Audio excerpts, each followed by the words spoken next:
principal questioned Nano, asking why she introduced such a vulgar software to her friends. However, Nano didn't see it that way. She argued that precisely because the chat partners were completely anonymous, it was easier to see their true colors. Interactions between students might become more genuine. Seeing that the principal was still incredibly worried, Nano made a suggestion. Since everything was already completely anonymous, the teachers could also blend in and monitor the students' chat content. After all, the school network's backend could access all the students' account passwords.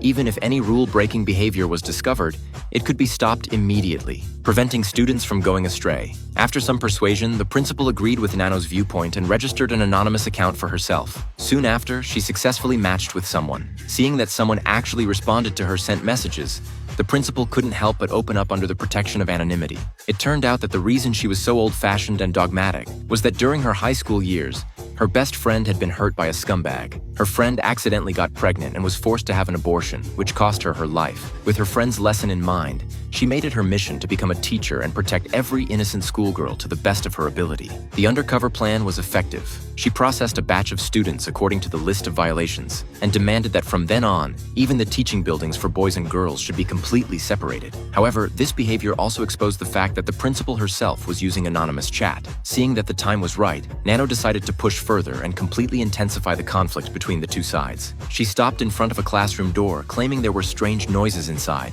Upon hearing this, the principal opened the door without a word, grabbed a broom, and rushed in, beating the boy until his head was bleeding. Seeing the injured student, the principal panicked a little. Sure enough, the principal found out about this incident. Although the principal's intentions weren't wrong, at the time of the incident, the two people were only picking up an eraser. To avoid being complained about by the parents, the principal angrily wanted to fire the dean on the spot. The school also resumed mixed-gender teaching. The principal couldn't help but fall into contemplation. Could it be that she was really wrong?